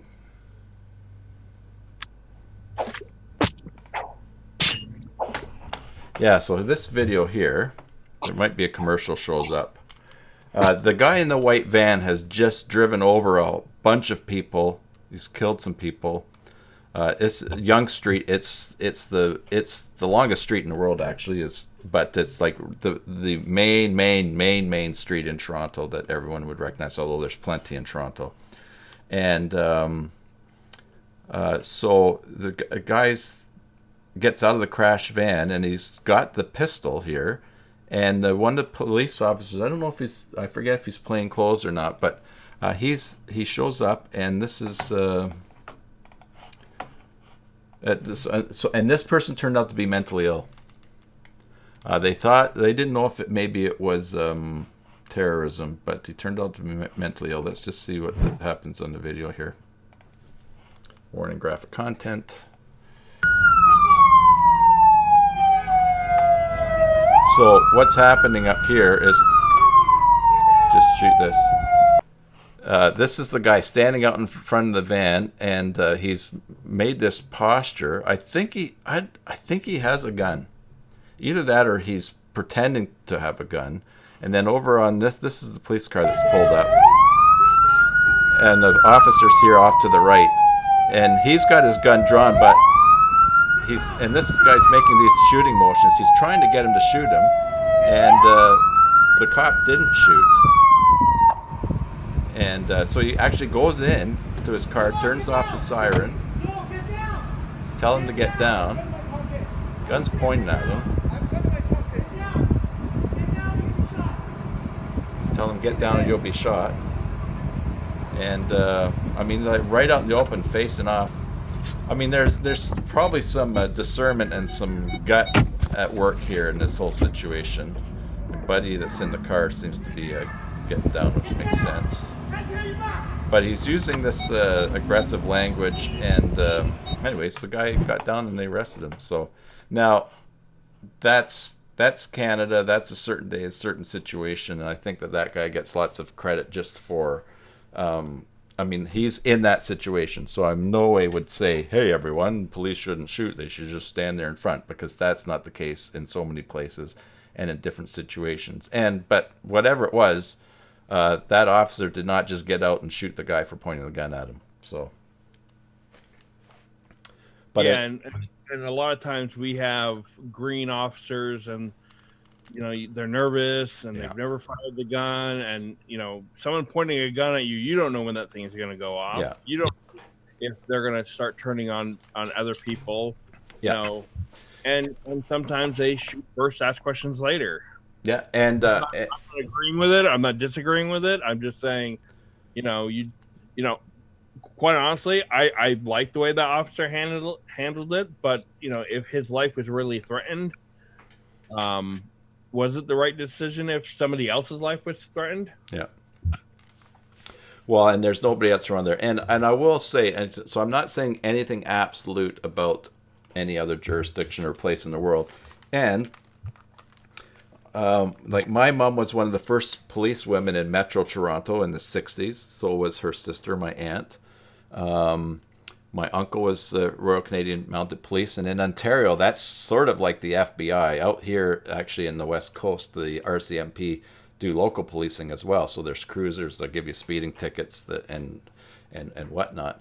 But as well as doing other police functions. But so I grew up with a great awareness of police stuff and crime stuff. So I'm not one of those people that says, "Oh, the police are, blah blah blah, they're this or that." I understand it, and so I'm not saying, "Oh, police shouldn't shoot or they shouldn't have guns," because I recognize how the world is. It's just different cultures, different philosophies, and I think just generally what happens in life as well is that sometimes sometimes the things, not in life, it's sort of like in any cyclical relationship, in marriage or friendships, someone does something and we react, and our reaction causes them to react, and their reaction causes us to react. And at some point, it's very hard to break that cycle of reacting to each other, and you can get really, and that's how we end up in really strange places in life. It's like, how did I get here so that it was like this? John says, here the police get trained to use a fire extinguisher for mentally ill persons. Oh, okay. Yeah, there's a video in Toronto of a mentally ill guy that he got shot. I mean, that was like, you watch the video of the police. He was on a streetcar by himself, and after everybody had left, he produced a knife. And I don't think the driver was still on. I think he left as well. But he was standing on the streetcar making menacing gestures with a knife, but he was not near the police officer. And I forget the exact timing, so I mean I won't guess at it, my memory. But they shot him on the streetcar. The officer's not on the streetcar, and they shot him a bunch of times. Like, there's a couple of shots and then silence, and then there was a bunch of other shots because he was still moving, and that was like, to watch that on the news, it was like, oh my goodness, like, you really had to sense that the guy was at some point was getting murdered by the officer just because it was not necessary. Now, but there's fear, there's inexperience, there's adrenaline, and of course training has to address that. And so I know that in Toronto and in other major cities in Canada, the discussion is how to de-escalate, or what are the special circumstances with people who are mentally ill. And sure, if someone's making a charge towards you with a knife, then yeah, I mean, that's one thing. But when they're just standing on a streetcar, yelling and making motions with a knife, but are far away from you, that's, anyways, of course, and it's easy, it's all armchair stuff for us because we're not right in that situation. But it does come down to, so it comes down to training and options, and I don't think sometimes that the training is enough in some cases. Yeah. And sometimes they put people through quickly because they don't have a lot of officers, and the officer per person capita is huge. Mm-hmm. So sometimes they get pushed a little faster than they should.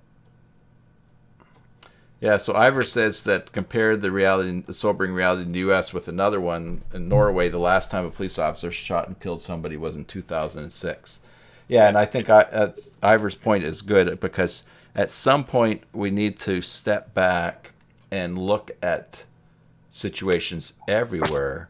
For example, so Canada just legalized cannabis, and I was over filming a conference on legalized cannabis for training fire departments, and discussing with first responders what they run into with fighting a fire in a business that's growing marijuana, the chemicals that are on hand, the processes, how to inspect. And as I was sitting there, it dawned on me that, and also from, I was talking to Peter Van Westen the other day, because he's in the Netherlands, and so marijuana, cannabis is legal there. And then you've got Colorado and California. And so it dawned on me that, yes, there's concern, but then I realized a lot of what people are saying is going to happen has not happened in other places. And so I think sometimes we get in our own cultures, or in our own loops, or in our own silos, and for whatever reason, and we forget to take a look at how things are in other places in the world, and we can see that it doesn't have to be always the way that we think that it's going to be, that it is. And that's where you have those moments too, where you think, oh, how did we end up here? So Ivor says, even 2011, when the terrorist Anders Breif that killed 77 people in Oslo and Utoya, Norway police fired just once. Yes, that was the fellow that went to that camp and started shooting people. So, anyways, what I said something to. I wonder if I saw that picture. So in the wedding, on let's see here. Yeah, bring it back to something happy. No, okay. So in the wedding, I made a point to the couple. I said that this bridge was very symbolic of their marriage, And that, first of all, I said was that there was a different path leading to it on both sides, and that they'd both taken different paths. I also said that the bridges did not meet in the middle, but they meet beside each other. So I made the point that marriage is not a 50-50 thing. It's not a contract that you meet in the middle. It's a covenant. I also pointed out that they're not total. There's parts where they don't touch, and that's just the mystery that you can never understand your spouse totally. But boy, what was I going to say comparing to? But when talking about these two paths, I said that the part of having a happy marriage is to, some people would say, is to give consideration to the path that your spouse has taken and where they're coming from in life.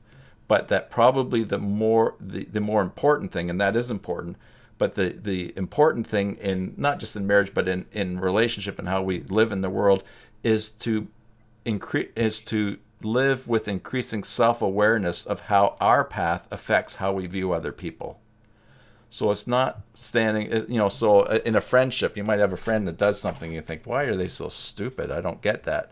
But one of the questions to ask is, why do I think that they're stupid? Why am I reacting to that person? What is it about me that's causing me to see them in that way? Now, if they're stupid, right?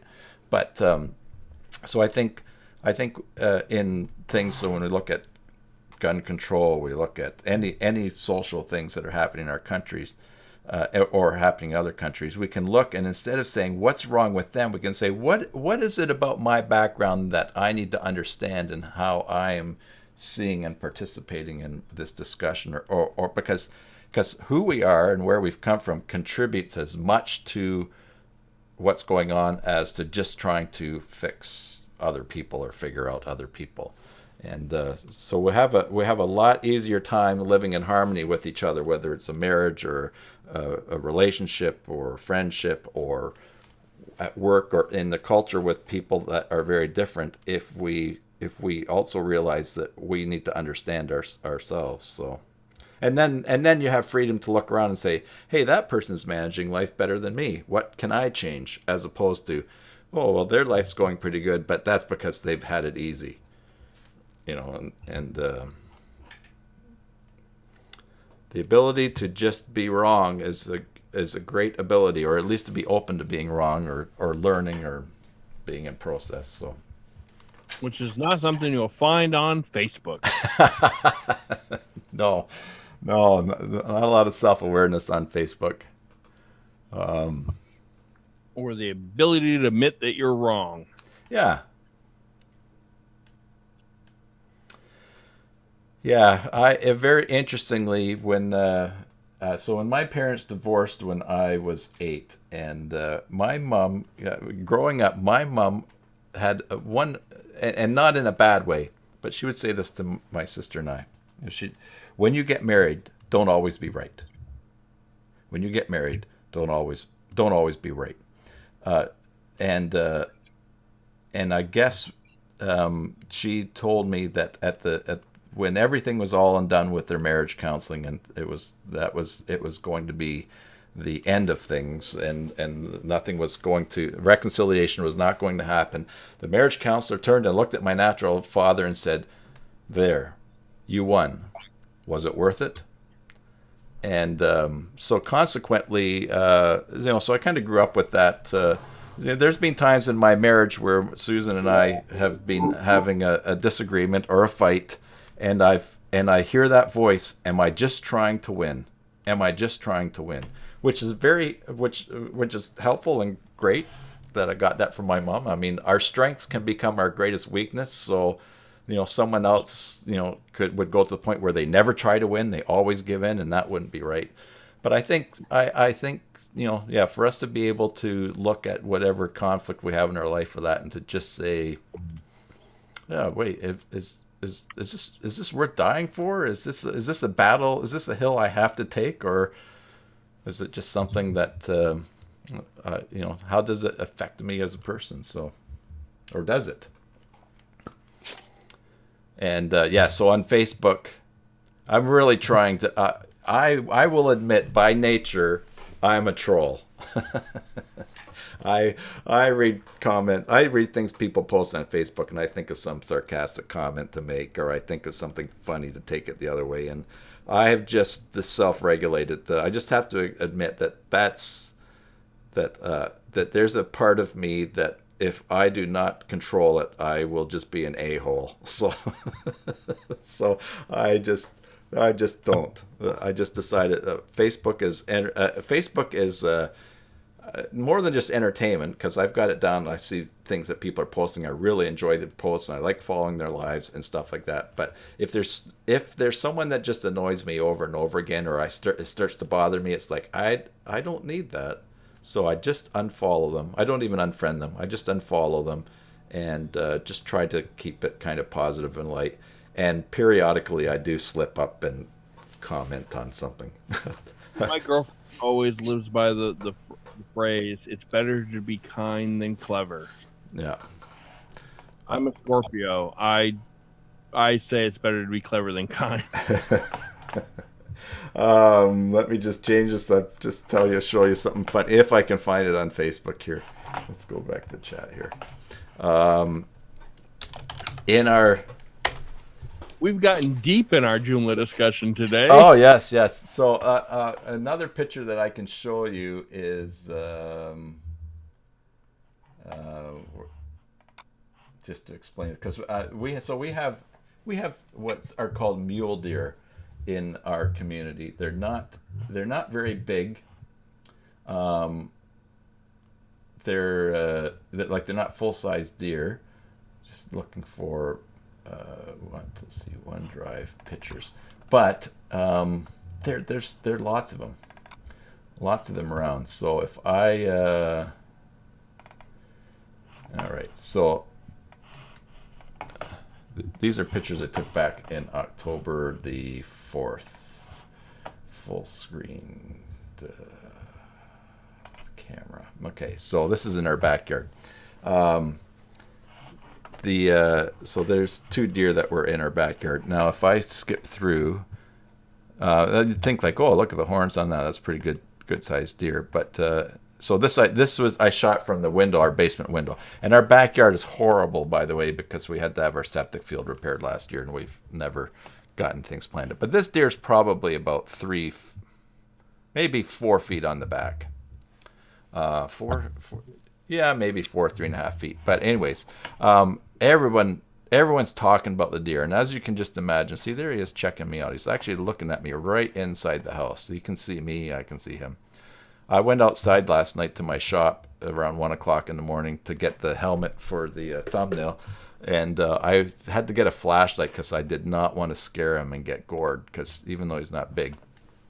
Anyway, so deer are a big thing for people in the community, and people talk about, oh, should they be culled, and then there's another street in my community that has a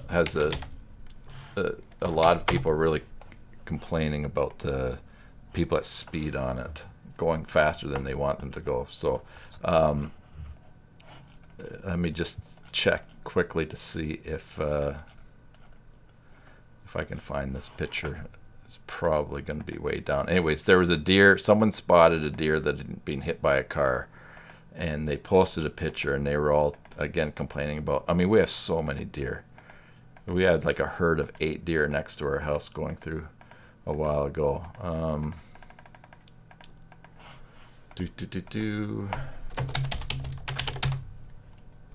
Let's see. It's see if I can find it. This is all just because finding my chance to make this comment. I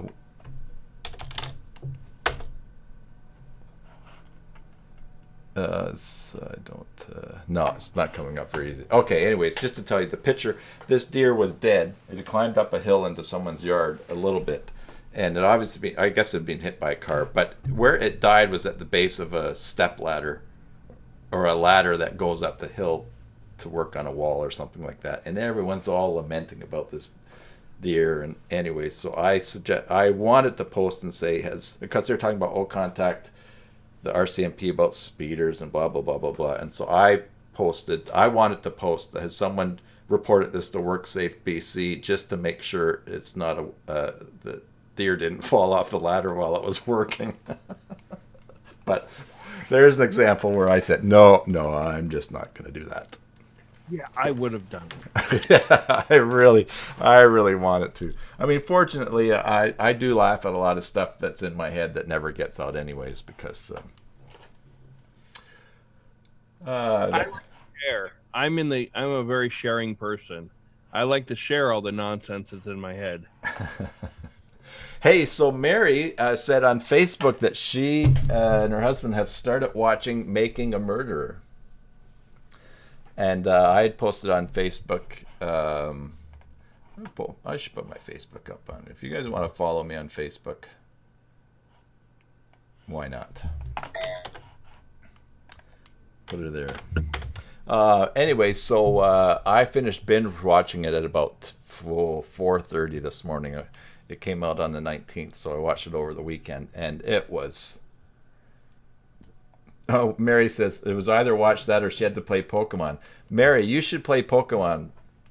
Oh, play Pokemon with us, Mary. Yeah, John has his user number, and which he would share, and that of his. You share your number, and yeah, we're having a good time. Anyways, Mary says nope and nope. That's what Vinny said last week back when he used to not exercise. Yeah, it's great for exercise. Anyways, yeah, so I watched Making a Murder, and oh wow, that's just what I had to say on Facebook about it. Wow, because the first season, I won't give it away because it's best. It's best. Mary's surprised that you're playing.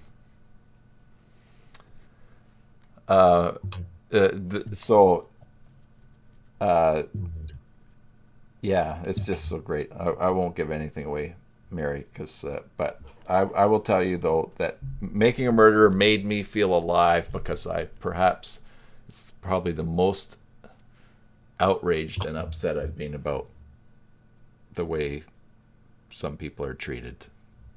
Anyways. I was a big fan. I am a big fan of Breaking Bad, and I wish that I could watch Breaking Bad again for the first time.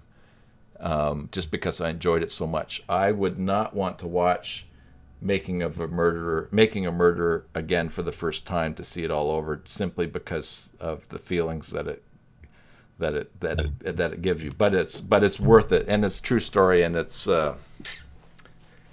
But the next set is so incredible as well. It's just Anyways, Well, Mary, I have a solution for you. I've never seen Breaking Bad, so pretend you're me, and then you can watch it. Yeah, so Mary says she was a Nancy Grace watcher when the gal was murdered. Yeah, and yeah, I think you're really, really going to enjoy it. I don't think, as it's being characterized, I don't believe that it's a documentary that's just looking at things one-sided, and that becomes especially obvious in the second season that they've got out, because it's yeah. I also just recently watched The Staircase, which is on Netflix. I still have not watched. Maybe I will do that today, because last week we talked about Netflix recommendations, or 2 weeks ago, and I did put those down, and I know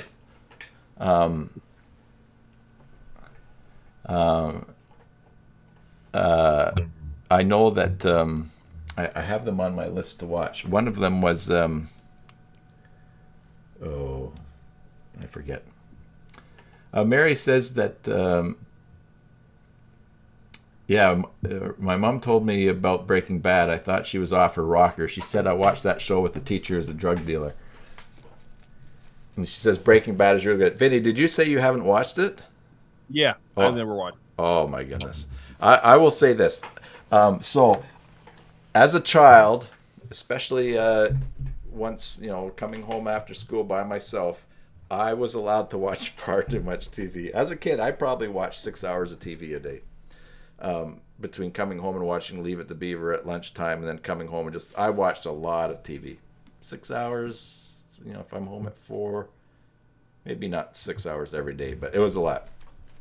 So I've watched a lot of TV. I will state unequivocally still that Breaking Bad is the best television I have watched in my lifetime. And that's it was, oh boy, so good. And I've been watching, Mary, are you watching the prequel Better Call Saul? Because that is that I've been enjoying that as well. It's not the same as Breaking Bad. I think Breaking Bad is still better, but just the same, it's an excellent watch. So Vinny, you should watch that. It's great. After you catch Pokemon, then you go home and just relax and watch Breaking Bad. Here's my problem with Pokemon. I run out of those darn balls. I think I'm out of balls. It's a nightmare. Yeah, okay. So Mary, you are watching Better Call Saul. Yeah, looking for errors in the crossover scenes. Yeah. It's going to be interesting how they mold them together. I also thought too, Mary, that it's possible that after they get to the point where Better Call Saul connects with with Breaking Bad, they might be able to still pick up better. They might be able to do some Better Call Saul with something happening to him after, in the current time after Breaking Bad, where they have the flash forwards or flashbacks or stuff like that. Anyway, so I'm really enjoying it. Vinny, how many friends do you have on? How many friends? I have the same amount of friends I did last week. I have like 15. 15? Oh, well, you just need to get more friends. Maybe. I think I've got your number here somewhere.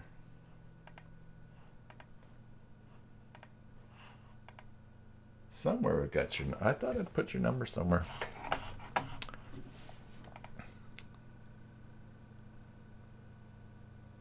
Well, I don't... See, the problem is I don't leave very often the house, and when I do, I'm in, like, rural Vermont, and there's not a whole lot of Pokestops around here. So, when I do get to them, I don't have a whole lot of gifts to give, so I feel bad if I'm giving out people gifts. Yeah, no, I hear you. So, I give them as often as I can. That's good. I always laugh when you give it to me. Well, here's the thing. You come in second after your daughter because she's given me more gifts than you. Yeah, so I have mine organized so that, and I've been going out and purposely trying to get gifts. The other day I could not get any, but anyway, so I have people that are far away that I just know from submitting my number to a site. But then, anyway, so I've got my friend, I've got my daughter, her husband, there's John, there's his kids, his girlfriend, there's you. So I know I have them all at the top of my list, and I'm trying to get gifts every day, but it just sometimes it doesn't work. But I think I gotta go out and get some gifts for all my friends. Is Ask Simon Wu one of John's? Is that one of John's kids? Because it's from Denmark. I don't recognize that name. Because as Simon Wu is my top friend, has given me the most gifts, so I give them gifts back, and is one of the only two people that are on my second level of friends. Yeah, and you got 10,000 for that, so you leveled up nicely. Oh yeah, I'm at 19 right now. Level 19. Nice. I think I just broke 20, 28 or 29 or something. But anyways, well, thanks for the help with the fields. That was really good, everyone, and enjoyed the talk and hanging out here. And so no maintenance, so no Watch Me Work live stream tomorrow. I think we've pretty much killed that off anyways right now by our discussion and looking at things. But and then hopefully everything will be resuming regular scheduled programming for next week. And hopefully my plan is working or works. So what time are we looking at here right now? 1:10. Other than a piece of pizza, I should go get breakfast now. So everybody who's here, thanks very much. Thanks for hanging out. You don't eat breakfast at 1:10. That's lunch. Well, when you go to bed, I have been living while my wife is away. I've been living according to my natural rhythms. So it's take a break around midnight, get something to eat, sit down, do some more work. The binge watching added some more just lying around and watching things, but and then sleeping till about, I don't know. Well, today I couldn't because of the live stream, but sleep till like 11 o'clock or something. And I had a nice nap in the middle of the day yesterday, but enough about me. What do you think about me? I'll build a website about what I think about you. Oh, ooh. What about Tim? Whatabouttim.com? Is it available? I don't know. You do know I'm going to look it up. Yeah. Hey, can I just tell you guys one more thing about Making a Murderer? In episode 3 of this second batch, they interview someone who is a worldwide specialist on burned bodies as evidence. And I know that fellow because I spent a week with him with one of my clients back in July recording some video, and I'm actually working on developing for my client a regular vlog where I'll be interviewing him and asking him questions that arson and explosion investigators have and putting that online. So to see him on Making a Murderer was very, very exciting for me. So I've been dropping his name wherever I can. He's not a name that many people know, but yeah. So of course I'll probably share some of those videos when that happens. Anyways, should stop this. Thanks everybody. Hope you have a great day, great evening where you're at, and enjoy your Joomla sites, and God bless.